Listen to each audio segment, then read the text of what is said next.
Kafasını falan elektrik ama o benim hastam.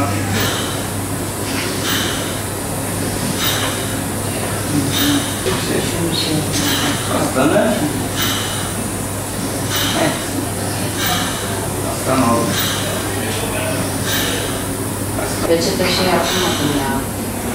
Personelleri bulamadım.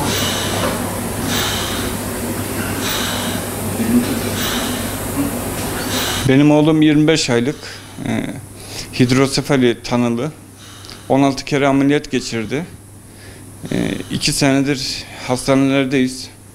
Birçok operasyona girdi. Birçok yanlış tedavi uygulandı. Şu an Batman'dayız. 1,5 senedir Batman'dayız.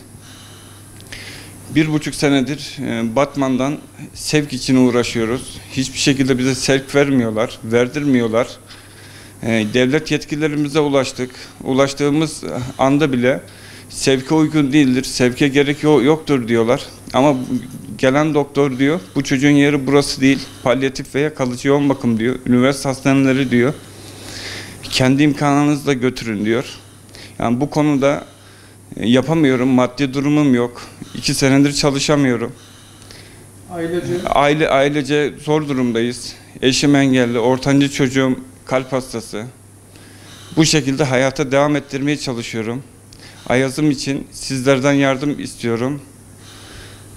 Yardımseverlerden sesimizin duyulmasını istiyoruz. Benim için olmasa da Ayaz için her şey feda olsun. O nefes alsın. Üniversite hastaneleri, yani doktor bunu diyor, üniversite hastaneleri. Şu anda 1,5 senedir buradayız. Beyin cerrah gelmiyor. Çocuk göğüs gelmiyor. Var ama gelmiyorlar. Hasta reddine gidiyorlar. Çocuğumun kafasını anestezi yapmadan dikildi diye bu şekilde yapamazsınız hocam dedim. Bu şekilde olur dedi. Canı acıyor dedim. Onda dedi his yok dedi. Yapamazsınız hocam dedim. Çekti gitti. Ben yapmıyorum dedi. Ondan sonra da beyin cerrah gelmedi. Hasta reddine gittiler. Beni kötü göstermeye çalışıyorlar. Yani ben kimseyle tartışmış değilim. Kimse suçlamak da istemiyorum. Herkes görevini yapsın. Bize sahip çıksın devlet. İstanbul veya Ankara, yani uygun bir üniversite hastanesine, araştırma hastanesine sevkimizi istiyoruz. En kısa sürede, uygun şartlarda, kendi imkanlarımızla götüremiyoruz. Uçak ambulans. Uygun şartlarda sevkimizin yapılmasını istiyoruz. Yani çocuğumun işte sevkini istiyoruz. Yani iyi bakılmasını istiyoruz. Başka da bir isteğimiz yok yani.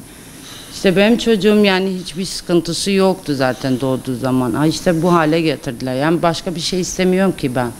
Sadece çocuğuma iyi bakılmasını istiyorum. Evet, sevkimizin yapılmasını istiyorum. Kafasını falan elektrik ama o benim hastam.